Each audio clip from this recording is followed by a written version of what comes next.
Garrett, I told you to wear white and gold. I did. Well, I'm Jessica Waite for my colorblind co-host. He's Garrett Fabris.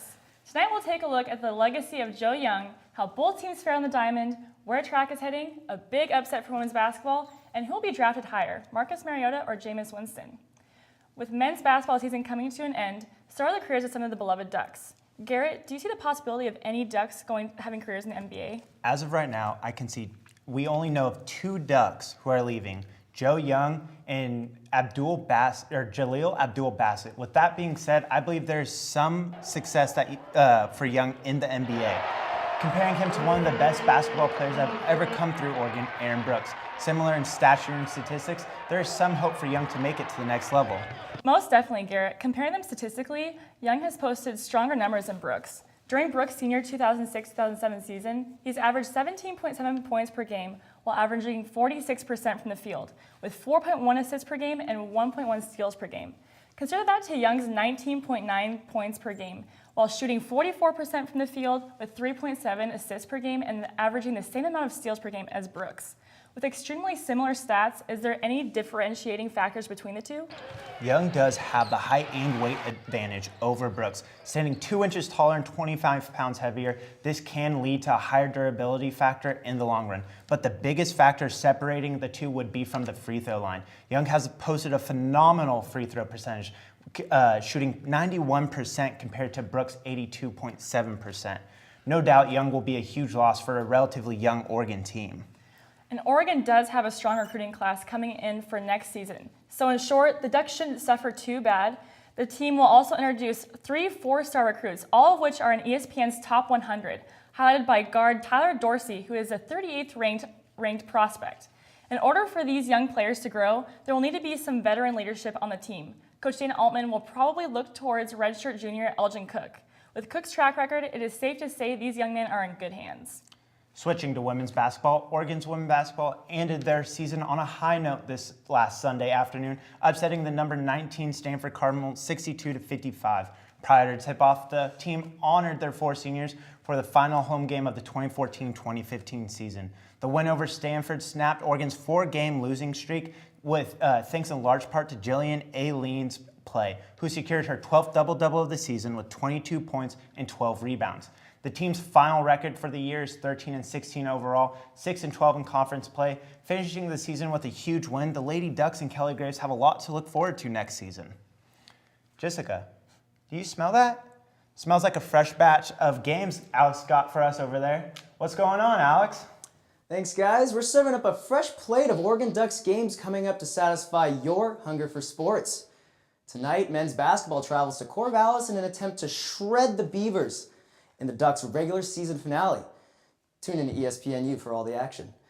Tossing it to softball, the Ducks softball team will head to Fullerton, California to play in the Judy Garman Classic on Friday. They look to cook up some momentum before starting Pac-12 play. And Oregon baseball begins a 3-game series on Friday against St. John's at PK Park. They look to keep up their winning ways and to continue dicing the competition.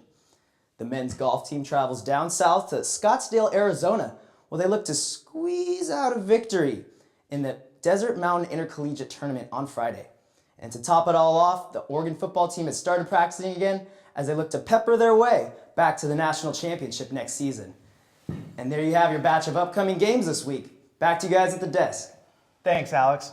That was pretty delicious. Oregon went down to sunny San Diego for the women's softball San Diego Classic. The number 2 Ducks took on the number 1 Florida Gators for what was coveted as a possible preview to the softball national championship. What stood out to you during this game? It was a chess match between the top 2 lefty pitchers in the nation, Sheridan Hawkins for Oregon and Delaney Gorley for Florida. Both pitchers had a superb showing, only allowing a combined total of 6 hits during the game. But Hawkins allowed 3 runs off of 4 hits and 1 error, which ultimately led to the Ducks' 3-0 loss.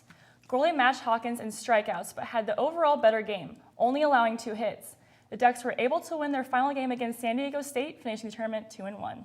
The Ducks seem to have hit their stride offensively during the series. The Ducks combined for 25 hits during against the Gauchos, thanks in large part to J.B. Bryant, Matt Ursay, and Brandon Cuddy.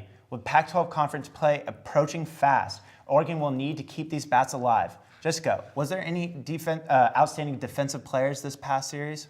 True freshman David Peterson took the mound this past Saturday. He received his first collegiate win over the Gauchos. Peterson pitched a total of 6 innings, allowing 4 hits and 3 runs while striking out 4 batters.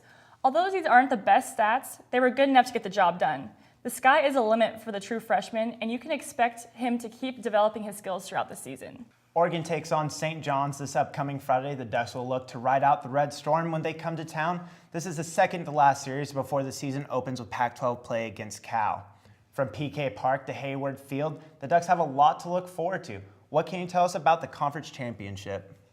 The Oregon track and field team traveled north to Seattle for their conference championship meet last weekend and came away with some serious hardware. The women's team placed second overall, while the men's team claimed the conference title. The meet was also the last opportunity to qualify for the NCAA championship on March 13th and 14th. For the Ducks, the men's team won the distance medley relay, thanks largely in part to sophomore stud Edward Chesterick. Grade skipper finished second in the weight throw, while Mitch Moden secured place at the NCAA championships at the heptathlon. For the women, Annie LeBlanc, Molly Grable, Jenna Prendini, and Jasmine Todd all secured their spots at the NCAA championship meet. Oregon will travel to Arkansas in 10 days to showcase their talent in the NCAA championship. Speaking of speedsters, Marcus Mariota is entering the NFL draft this April. We take it to our women on the street to hear from people's opinion. Emily, take it away.